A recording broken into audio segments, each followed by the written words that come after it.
So you mean to tell me that the people who were saying that Sexy Red is an industry plant were right? That is from The Bell Curve. She's a great content creator and a Louisiana native to boot. And I wanted to use her video to talk about something that happened to me recently. I was doing performances in St. Louis at a club called Jazz St. Louis. It was a great week.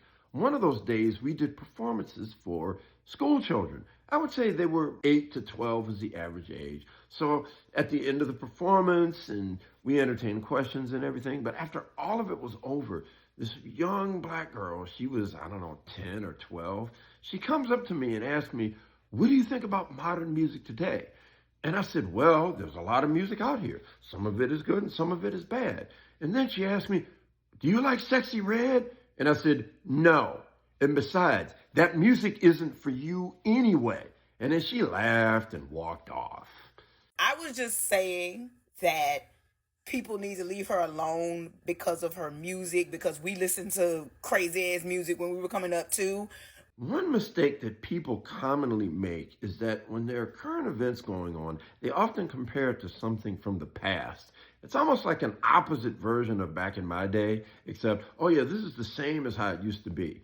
In fact, what's ironic is that this same content creator did a video where she talked about how she thought the Donald Trump presidency was going to be similar to previous presidents, but she had no idea how bad it was going to be. And so I think the same thing can be said about Sexy Red. For example, the first thought is, oh yeah, this was like stuff that I was hearing when I was growing up. While some of that's true, there's still some slight differences. Like, I'd give some examples of things like that when I was a kid. For example, I remember a kid was talking about Slick Rick and his profane lyrics, but you didn't have a whole lot of kids rapping his lyrics in school. And I also remember when the rap group 2 Live Crew came up with the song Me So Horny. I heard it on the radio, and it was, man, like 10 at night. It was like real late, you know? And I thought, well, okay, that's a stupid song, and I moved on.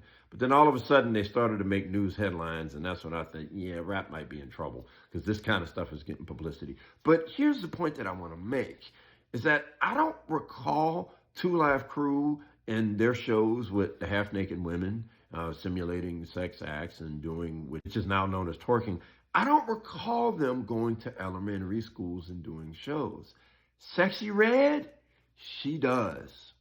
Bring back gatekeeping now! You know, I have this older brother who's a trumpet player, and in the 1980s, he was very critical of pop music, and he was really critical of the exploitation of rap.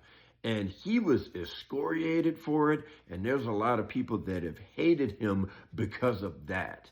Ironically, if you look at what's going on in pop music today, I bet you those statements wouldn't be seen as so controversial.